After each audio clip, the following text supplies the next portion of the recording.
Thank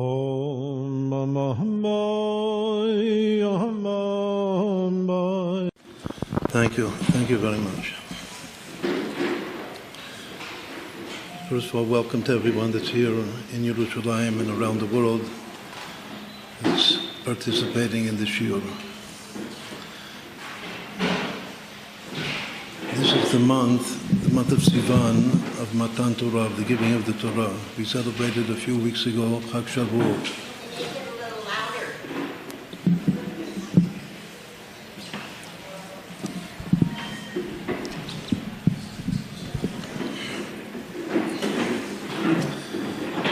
A few weeks ago, we celebrated the festival of weeks, Rut Shavuot, which commemorates the giving of the Torah to Am Yisrael.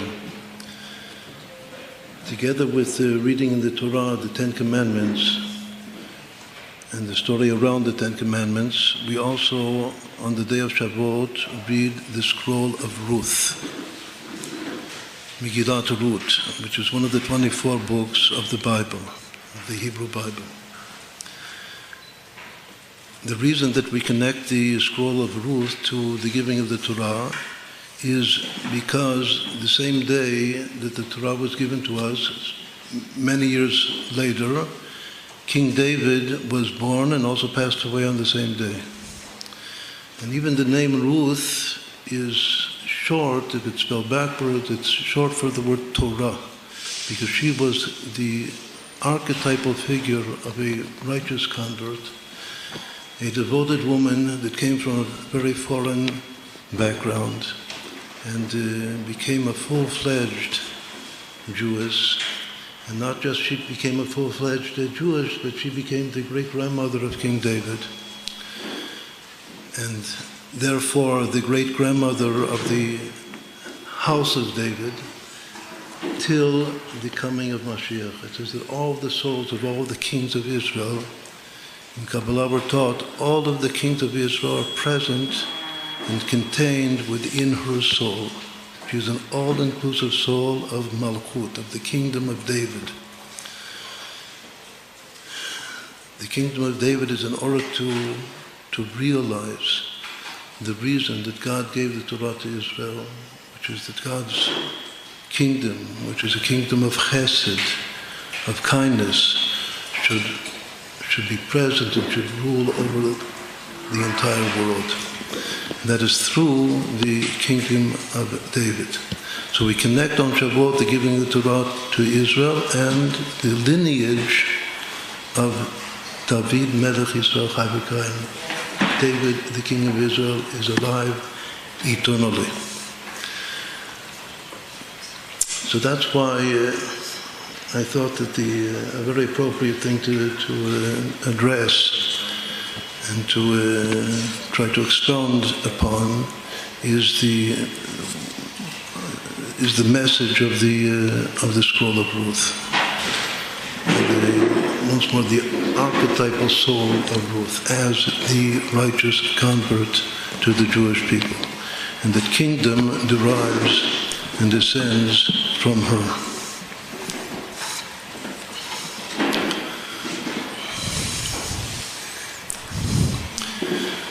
There are several readings of her name that the sages teach about the name of Ruth, what the name means. In the revealed part of the Torah, which is the Gemara and the Midrash, so Ruth has to do with quenching thirst. That she gave birth to a soul, to King David, which is once more her great-grandchild, that quenched God's thirst for song and praise. Because King David not only is a king, but he's referred to as the pleasant singer of Israel. And the most important thing that he composed is the book of Psalms. And every Jewish person and every person around the world, even non-Jewish people, this is the book of the Bible that expresses the outpouring of the heart to God. And if we pour out our hearts to God, he desires, he had a thirst for our songs to him. So once more, the expression is that King David, the pleasant singer of Israel, quenches the thirst of God for song and praise. And because of that, she is called Ruth, because Ruth means she zachta, I'll say it in Hebrew, Nolid ben shiriva et HaKodesh Baruch Hu v'shirot v'tishbachot. He quenched God's thirst for song and praise. That's one explanation of the meaning of her name, Ruth. A second explanation is that Ruth has to do with sight. If you add an aleph to Ruth, it becomes a ro'ot, a ru'ut, that she saw the words of her mother-in-law and followed in her footsteps. But the one that actually performed the conversion process was not a great rabbi or sage, it was her mother-in-law, Naomi. Naomi and Ruth go together. Another reason that we wanted to speak today about Ruth, and it's pertinent, relevant this whole year, is because these two heroines of the scroll of Ruth, which are Naomi, the mother-in-law, and Ruth, the daughter-in-law, when in Ge'amat you add their names together, Naomi and Ruth, it equals 776, which is the number of this year in the Jewish calendar. So there's something about this year, especially Tafshin Ayin Vav, that we should contemplate, and our contemplation is in order to emulate these two great personalities, which are two women, Naomi and Ruth, that they are a pair. In the beginning of the book of Ruth, it says that Ruth clung to her mother-in-law. The other daughter-in-law left, Orpah, but Ruth clung to Naomi, and Naomi taught her the way. And Naomi actually is the one that performed the conversion.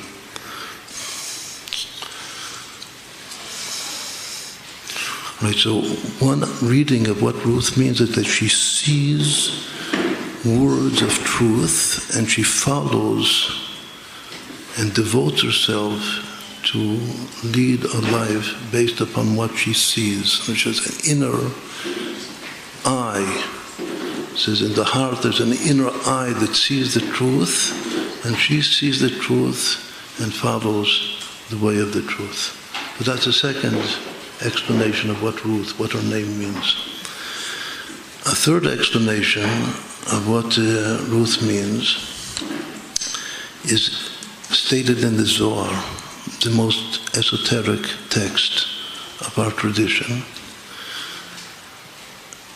which was written by Reb Shimon Bar Yochai. In the Zohar it says that the name Ruth alludes to the word Ruth when read backwards. Because Ruth is a very simple word, name in Hebrew. It's 3 letters, Reish Vav Tav. If you spell it backwards, it spells the word Tor. We already said that Tor is short for Torah. But what does Tor mean by itself? Tor by itself is a bird. It's a dove. It's usually translated as a turtle dove. There are several species of doves. In the Bible, it says that there are actually 3 different species of doves. One is a turtle dove. Another is called a palm dove. A palm dove is also referred to as a laughing dove, because the voice that it makes is like laughter. It's called a laughing dove, or a palm dove. Why is it called a palm dove? Because it has an affinity to palm trees. It likes to make its nest in palm trees. Whenever you have a palm tree in the Bible, it's full of nests of doves, of palm doves. The most famous verse of a dove in the whole Bible is in the Song of Songs, that has to do with redemption. And the whole book of Ruth also has to do with redemption, because she asked for Boaz to redeem her. The word redemption appears mostly in the whole Bible in the book of Ruth. It's a book of redemption. And there's a verse that refers to the voice of redemption, which is called the voice of the turtle dove in the Song of Songs, that reads, V'kol hator nishma bi'artzenu in Hebrew. The voice of the turtle dove is heard in our land. And that voice of the turtle dove is the voice or the tidings of the coming of the Mashiach, of redemption. That's called Kol HaTorah. So once more, the Zohar says that Ruth should be read backwards, and she herself is the Torah which brings the voice and the tidings of redemption. In dove, in Hebrew, there's another word for dove, Yonah, a more common word, which is also a symbol and a parable for the Jewish people. We are both referred to as Yonah, Yonati b'chagei Asela. There are many verses in the Song of Songs and other places throughout the Bible that we are referred to, symbolized as a dove. But in several special places, much fewer than the Yonah, we are referred to as a Torah. One of the most important verses that King David himself refers to himself as a Torah, and he asks Hashem to save him as you would save a turtle dove that's in danger. He says in Psalms, in Psalm 74, there's a famous verse that says, Al titen lechayat nefesh torecha. Do not give to a wild beast the soul of your turtle dove, referring to himself. Once more, King David, in addition to all of his kingdom and all of the wars that he fought, and all of his preparation to build the temple in Jerusalem, which he did not merit to build himself, but his son, Shlomo HaMelech, King Solomon,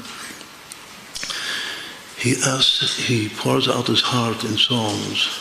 And in this verse, this is one verse only, that he refers to himself as your dove, your turtle dove, Torecha.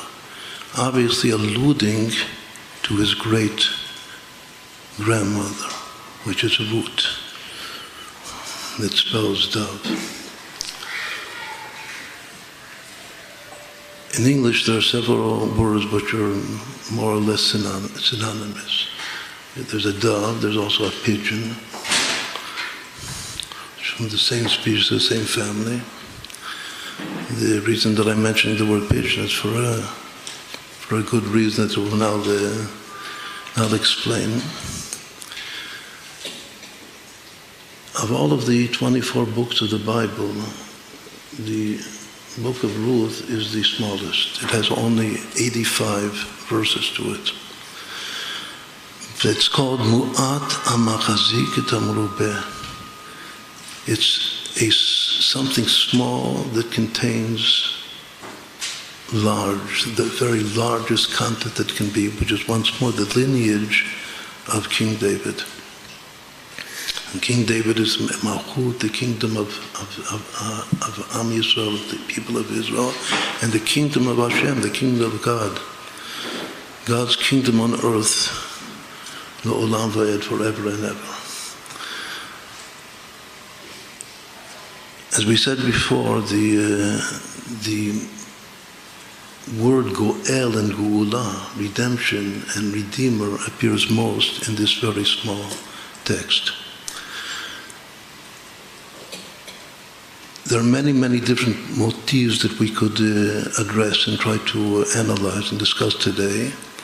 But the one that we're going to choose is a very important idea and model that is taught in Kabbalah, that one of the all-inclusive features of this book of Ruth is that it reflects God's name, God's essential name, the Tetragrammaton, Yud-Kei Vav-Kei. And it reflects God's name in the figures, the persona that appear in the text. God's name is called the Tetragrammaton, which means the four-letter name, because it has four letters. And even though Hashem Echad, God is absolutely one, but these four letters represent four different stages of revelation, of emanation, of creation. So the fourth stage, all meditation in Kabbalah and all Jewish meditation is based first and foremostly on the structure and on the flow of these four letters of Hashem's name. And perhaps the most important appearance of a model that is based on Yud Kei Vav Kei, that's the four letters Yud and Hey and Vav and Hey, is the scroll of Ruth. Why so? Because it appears with a family. And then the family members change and transform, that one transforms into the other, but they're always four persona together. How does it begin? The text begins with the fact that there was a very important family, an aristocratic family in Judea, from Bethlehem, from Beit Lechem, Yehuda, there was a father and a mother and two sons. The father's name was Elimelech, and the mother's name is Naomi, and the two sons, their names are Machalon and Kilion. So in Kabbalah, it says that this is the original four-letter model of Hashem's name. The four letters, in addition to being a structure of the revelation, manifestation of light, and a creative process, a very simple way to understand the four letters in God's essential name is that they represent a family. The very first commandment in the Torah is to be fruitful and multiply, to have a family. In order to have a family, there has to be a father and a mother and children. There's just a question in halakha itself: what is the minimal necessity of children? The minimal number of children that you must have in order to have fulfilled the commandment, the first and foremost commandment of the Torah, to be fruitful and multiply. Bet Shammai,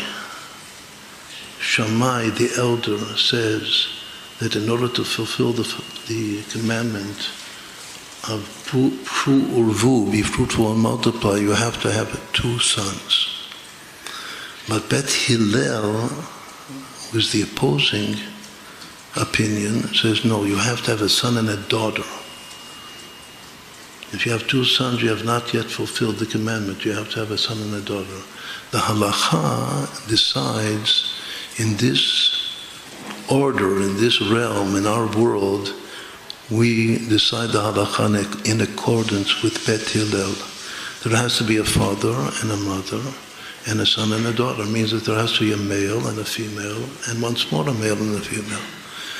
And that's the way the four letters of Hashem's name are understood. That the first letter is a Yud, that's the father, and the second letter is a Hey. A Hey is the mother, and the third letter is a Vav. A Vav is like taking the Yud, if we imagine and contemplate the way the letters are written. So a Vav begins with the Yud, and it's just a line that takes the Yud and makes it descend into reality, so to speak. That's the son. But then there's another Hey. But the letter Hey repeats itself twice, first as the mother and then as the daughter. The verse says, Ki ima bita, as mother, so daughter. So those are the two Heys of Hashem's name. But originally, once more, the final rectified state of Yud Kei Vav Kei is male, female, male, female. father, mother, son, daughter.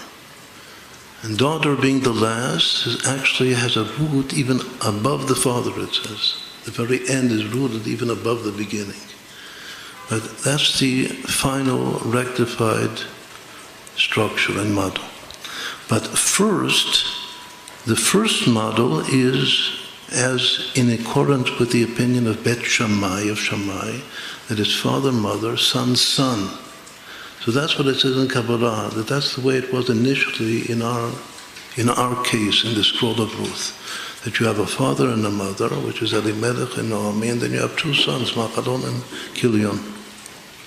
But once more, this Yud Kei Vav Kei is not stable yet. It's still in a relative state of chaos, is the word in Kabbalah.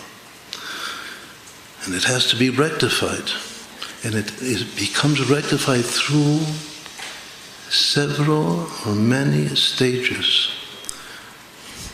Now what we're going to explain now is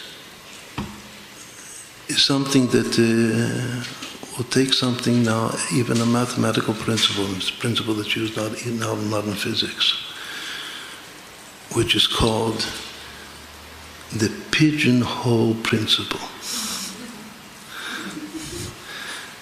Since we're talking about this, is the reason we wanted to talk about pigeons and doves, because there's a very important principle in mathematics, and it's now become an innovative concept in quantum mechanics, in non-local quantum physics, as proposed by a very important Israeli physicist that now lives in Orange County, a little bit south of LA, of Los Angeles. Maybe somebody is from there right now. You can try to look up Yakir Aharonov, who is famous for the Yakir-Baum effect, the Aharonov-Baum effect. He's already a professor emeritus, but he's a very, very important physicist in our times. And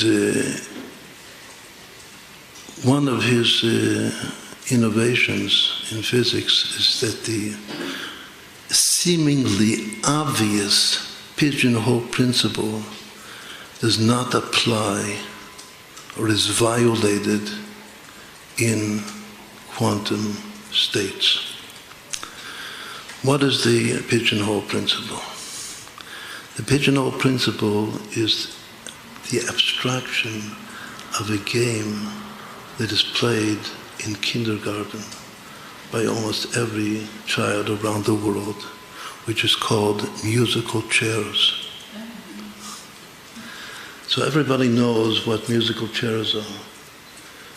Musical chairs are that you have, say, 5 players, and you only have 4 chairs, and the ganenet, the kindergarten person, sings a song, begins to sing a song, and the children or the players walk around the chairs. Sometimes each chair is placed in a different direction. And at that moment that the song ceases, ends, at that very moment everybody has to catch and sit in a chair. But there are 5 people and only 4 chairs, meaning that one is going to be left out. So that one is left out, and then you start singing again, take away one chair. You only have now 4 people and 3 chairs. And the same thing, every time one person will be eliminated, until in the end there will be one person that remains with 1 chair, and he's the winner of the game.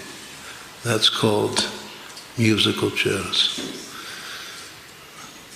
In Hebrew, I believe they just call it kisot.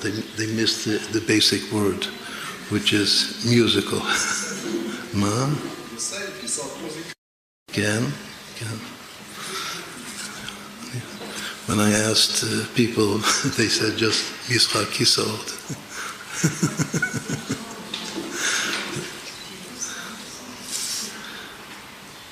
So what's more, it has to do with the chairs. A chair is a throne. It also has to do with King David and King Solomon. It has to do with music. The greatest musician of the Jewish people is King David. So we have this game now that's called musical chairs. How is that abstracted? It's abstracted into what's called the pigeonhole principle. That's the term that is used in physics.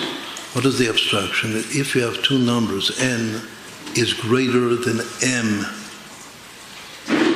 not just by one, it can be greater by many more than m. You have n objects or entities, but you only have m places for them to go. So the principle stays the most obvious, it's seemingly the most obvious statement that if there are n things that have to be placed in m objects, which is less, then either some are going to be left out, or you're going to have to push two or more pigeons into one hole. Once more, you have so many pigeons. The hole is called a shavach. You have so many pigeons, so many holes, so many places for the pigeons to go. But you have more pigeons than places.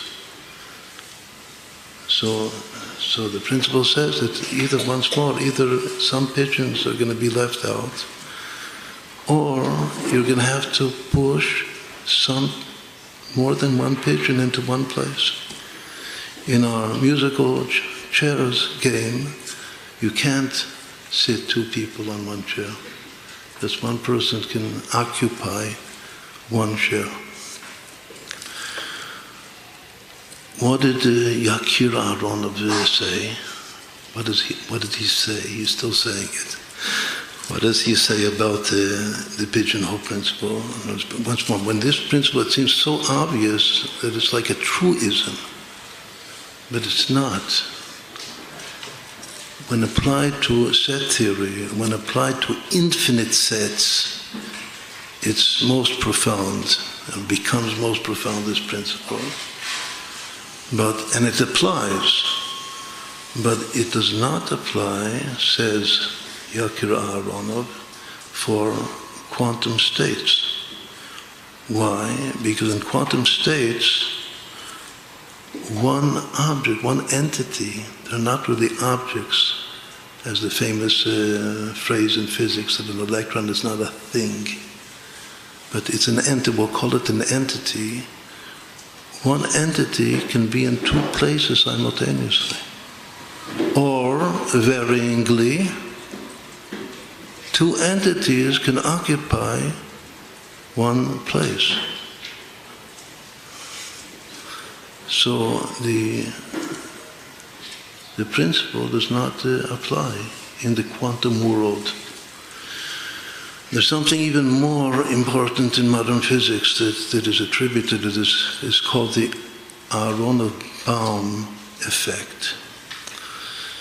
His teacher, his mentor was David Bohm, also an important Jewish physicist, one of the most important Jewish physicists, or physicists in general, in the Bohm, B-O-H-M, Bohm.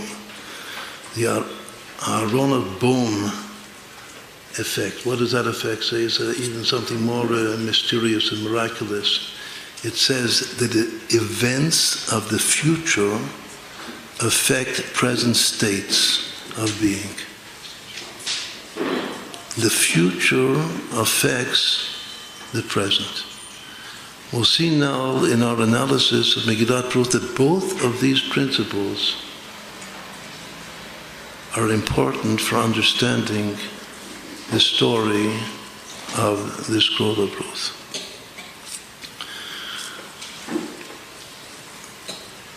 So now we'll say what's happening. We have here four places. The four places, like the four pigeonholes. The four pigeonholes are the four letters of Hashem's name, Yud Kei Vav Kei. The first occupants are four pigeons. The first 4 pigeons are Elimelech and Naomi and Machalon and Kilion. What happens then? At the very beginning of the book it says that because Elimelech took his family from Eretz Yisrael, from Israel to Chutz, because there was a famine here in Israel, but he was the leader of the generation, and he was responsible to take care of the generation, and he left. He abandoned the ship, so to speak. So he was punished, and he passed away.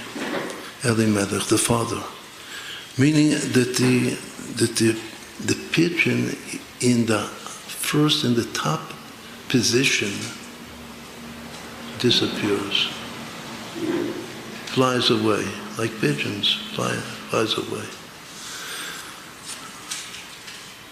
So who now occupies that position? Now we remain with only three players. 3 pigeons remain, Naomi and Machalon and Kilion. So it says there are 2 things that happen now. One is that Naomi herself, with just one entity, one pigeon, occupies 2 positions simultaneously. Which, once more, that's breaking the pigeonhole principle at the quantum level. Another explanation is that even though the first pigeon flies away, which is Elimelech, but nonetheless he leaves an impression. And that impression actually also exists within the person, the body of Naomi. It's called the spirit that he leaves within the womb of Naomi. So that spirit is still present. It's like a Elimelech not quantum, we'll call it a mystical or a phantom reality. You have a phantom reality of Elimelech present still in the top position of the Yud Kei Vav Kei. A third, and this is the most important of all, explanation is that position, which once more the dove flew away, that now becomes possessed by a future figure. Meaning that the future influences and becomes present in the present. Now, who that future figure is, that we'll soon see who it is. But once more, we began with a Yud Kei Vav Kei, which was a Bet Shammai Yud Kei Vav Kei, of father, mother, son, and then the father flew away. And we were just left with the mother and the 2 sons.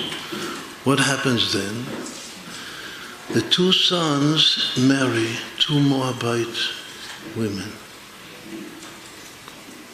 That their names are, in accordance with the way it's said in the Meguilat Ruth, in the scroll of Ruth, first it mentions the not good woman, which is Orpah, Shema Achat Orpah, Shema Shenit, and the good woman is mentioned second, Ruth. Once more, chaos precedes rectification. That's the principle. Darkness precedes light. So first, her name is mentioned, Orpah, the dark name, and then Shema Shenit, the second name to be mentioned is Ruth, which is the name of light, the name of the kingdom of David, to be. What does this have to do now with our pigeons and the pigeonholes and the chairs and the music being played?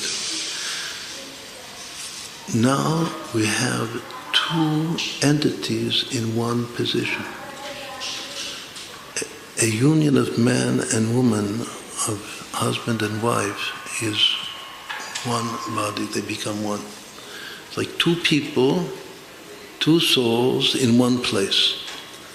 Meaning that Machalon and Ruth, Machalon is the son that married Ruth. They are now the Vav, the third level. We have 1, 2, 3, 4 positions. Position number 3 are now occupied by Machalon together with Ruth, and position number 4 is now occupied by Kilion and Orpah. What happens then? The 2 sons fly away. Once more, they're also punished. There are 2 explanations why they were punished. Either for the same reason that their father was punished, because they left Israel, and they could have influenced, it says that they could have had positive influence on the father not to leave Israel, and they didn't. So they were also responsible for abandoning the Jewish people in a time of stress and hardship, in a time of famine. Or the other opinion says that the reason they were punished is because, for the very reason that they married Moabite women and did not convert them. That's one opinion in the Chazal. They did not convert them. In the Zohar it says that they did convert them. Then the question becomes, if they already converted them, so why does Naomi have to once more convert Ruth a second time?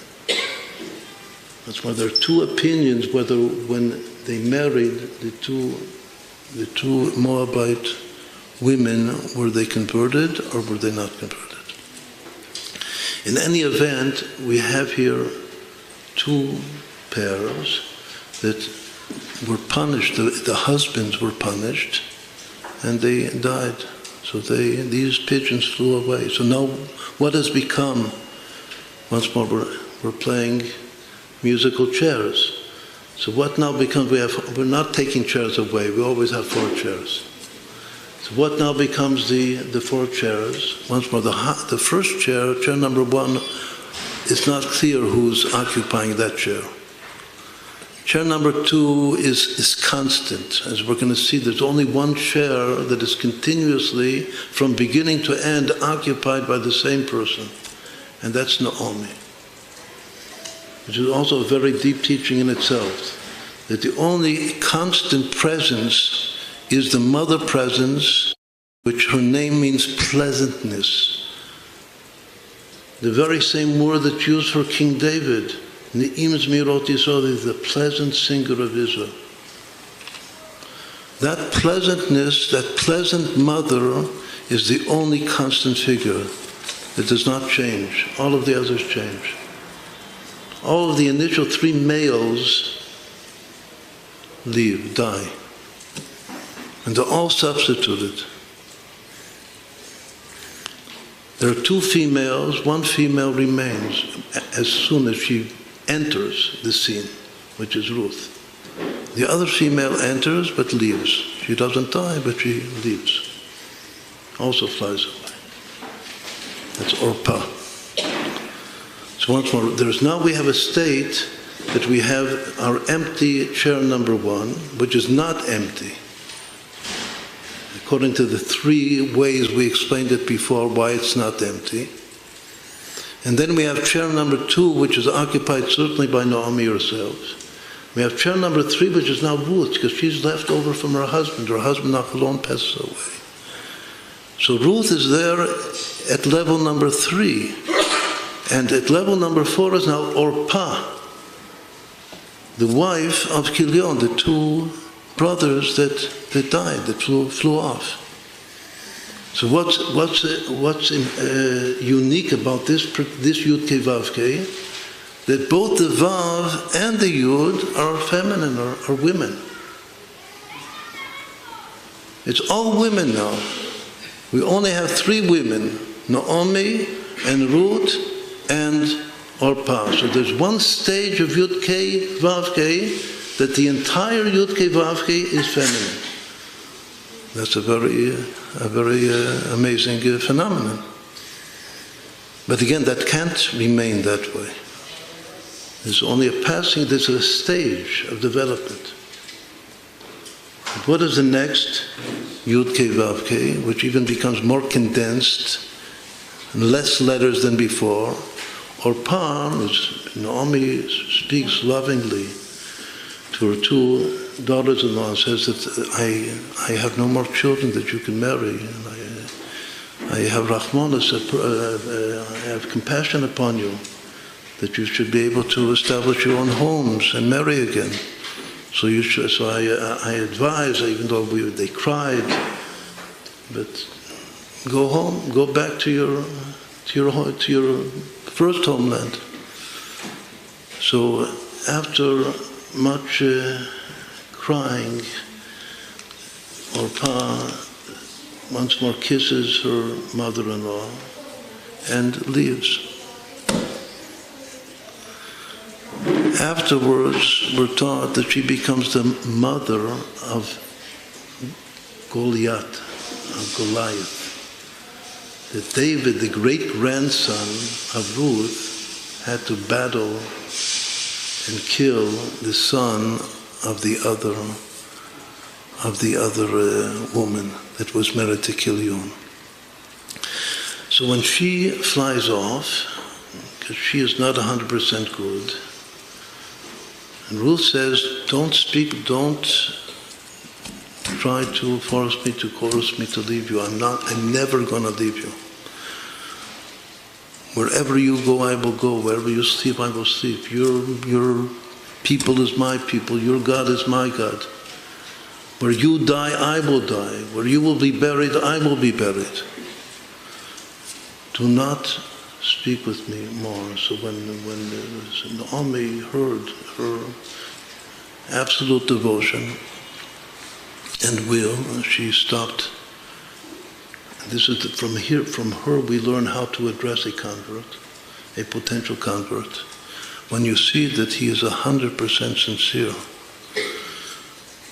then do not try to push him off. The pushing off is only a little test, just to test his sincerity. As soon as you see that he's sincere 100%, then just yamin mikarav, you have to embrace him and bring him into the fold. That's what we learned from Naomi and Ruth. So now we only have, it says, Ruth davkaba. The expression is that Ruth clung to Naomi, and would not leave her. So now, what has happened to our Yud Kei Vav Kei? At the revealed level, we now only have 2 places occupied. But it's also very strange, because the place number 2 is occupied by Naomi, and place number 3 is occupied by Ruth. Because place number 4, which was occupied by Orpah, she is left. And place number 1, once more, that was Elimelech, the father, that he was the first to leave. So once more, just as we said before, that Naomi, like at the quantum level, can occupy 2 places simultaneously. That she can be both in place number 2 as well as in place number 1. So the same thing we have to say for Ruth now, that at this stage of development, Ruth can be in 2 places simultaneously, both in place number 3 and place number 4. But revealedly, we only have these 2, Naomi and Ruth. What happens then? Naomi and Ruth come to Israel. Ruth goes to look for someone that will allow her to gather grain and sheaves in their field, just as poor people gather sheaves. And she, by providence, she found the field of Boaz, who was more than cooperative and very, very helpful to her to gather. And this is the topic of the whole chapter 2 discusses how she went to the fields and brought back grain to sustain herself and her mother-in-law. Then comes chapter number 3 of the book of Ruth, that Naomi says, now has come the time that I want you to become independent. I want you to come to your true destiny of building a home for yourself. And then she tells her exactly, gives her a very, very precise instructions of what to do, how to go to Boaz, and to lie by his feet, and to say to him that when he wakes up at night, to say to him that you are the potential redeemer of our family. And I beseech you to redeem us. So what does Boaz then say? Boaz says that, first of all, he praises her very much that you didn't go after the young men. You just came after me to do a mitzvah. He was an old man at the time. Just exactly how old he was, there are different opinions of the sages, but he was an old man. So he praises her and he says that, my daughter, whatever you ask me to do, I will do for you. And he even swears, he makes an oath, Chai Hashem, by the life of God, I will do what you have asked me to do. And then he does. But what he says to her that you should know that there's a closer relative than I am. I am a nephew of Elimelech. But the father that passed away, who was our position number one, his name is Elimelech.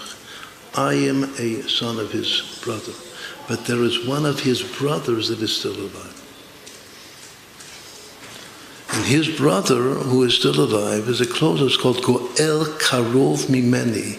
He's a closer redeemer than am I. Meaning there are two redeemers here in this story. One is called the Goel Karov, the close redeemer, and the other is Boaz himself, who finally is the redeemer, but he's a relatively distant redeemer, a Goel Rachok. Now, the Zohar says an amazing thing. It says that Boaz, even though he now begins the lineage of King David, but he, as the distant redeemer, is referred to as the Mashiach ben Yosef, the Messiah, the son of Joseph, even though he's from Judah, not from Joseph. But spiritually, his soul is an archetypal soul. He is the Goel Rachok, and he is Mashiach, the Messiah, the son of Joseph. Whereas the Goel Karov, that close Goel, who did not agree to redeem, as we'll explain, he is the origin of Mashiach ben David. A very amazing thing. The ultimate Mashiach to come is that soul of the Goel Karov, of the close redeemer. There's much to discuss, and we don't have now time to discuss it in detail. But we'll just now say that there is a person here, a mysterious, unnamed person in this story, that all the time he was really from the future present as the first physician in the Yud-Kei, Vav-Kei model. And his name is not mentioned. He's referred to as Ploni Almoni. The translation of that phrase, Ploni Almoni, is Kasi v'tamir. He's concealed, covered up, and he's nameless. He's unnamed. Ploni Almoni. There's also a very amazing gematria that the word Ploni equals exactly Naomi, and the word Almoni equals exactly Elimelech. Means there's something about him that he includes both the first and the second positions of our Yud-Kei Vav-Kei. And he, once more, according to the Zohar, this Ploni Almoni, this mysterious, unnamed, hidden, concealed soul, is the Mashiach ben David. But at that particular stage of history, in the book of Ruth, the time has not yet come for him to appear and to manifest himself. He remains hidden, and he even refuses to redeem at this point. And he says that you, Boaz, you have to redeem first, because you are Mashiach ben Yosef, the Messiah, the son of Joseph. And you come first before me. For me, you have to wait for the future. So again, what happens? As soon as Naomi sends Ruth to do something, to build herself anew, what she's actually doing is she's pushing Ruth down from position number 3 to position number 4, which is her real place, because she's Malchut. And there she has to marry someone new. And that new person that she marries will now become the 3rd position. So once more, there's another stage here that they were two together, but they were clinging to one another. The mother-in-law and the daughter-in-law were clinging to one another, and they were stage 2 and 3. But now, when she initiates this act that Ruth does, to lie down by Boaz and to beseech him once more that he must redeem and marry her, so she's preparing her now for her new future to become the great-grandmother of King David, and she's, so to speak, pushing her down into Malchut, into the level of Malchut. In order to do that, she herself has to raise up a little bit to the level of, it says, to be like a father, instead of a mother first she was a daughter which was like a son. There's inversion of gender here. First she was like a son. Now she has to, Naomi has to a little bit go up to be a father figure, and Ruth has to descend to be a total daughter figure. The Arizal himself says this explicitly. He says that first Ruth was only the Malchut of the term in Kabbalah Ze'er Anpin, the Malchut of the Vav of Hashem's name. But she has to descend in order to marry Boaz. She has to descend to become Malchut proper. And then what happens? Then Boaz enters the picture. And Boaz now becomes the Vav, the position number 3. And Ruth now is position number 4. Naomi is still position number 2. But we have now already met, so to speak, that soul who is to assume position number 1, which is the Ploni Almoni. There's another amazing thing. With this we'll conclude that Chazal, the sages teach us that Boaz was an old man. And that very same day that he married Ruth, and Ruth became pregnant, that very same day he passed away. He also flew off. Another pigeon flying off. So the end is that we have, at the revealed level, we have only Naomi as the first day. And Boaz was there, but he was there for just one day he was there. And he also flies away. And now we have Ruth, but in her proper position of Malchut. And that what happens, then we have the lineage. That's the way it ends. That we have Oved, her son, and then Yishai, her grandson, and then Yishai, Holid, et David. So with this we'll call it Perek Aleph, of beginning to understand what is happening in the scroll of Ruth. There are many, many other things and topics to contemplate, maybe we'll leave that for next time. But first of all, this class now, Baruch Hashem, that we're here all together, we also have to beseech Hashem and pray to Hashem that for the whole Jewish people and for everyone that needs a Yeshua, needs a Geula, needs to be redeemed at the personal level. And especially this class is dedicated to our very, very loved friend who is in Los Angeles right now. And his name is Shlomo Yitzchak ben Esther Fega. So you should have a refuah shlema, and all Am Yisrael should have a refuah shlema. And now we're going to see if we can take questions.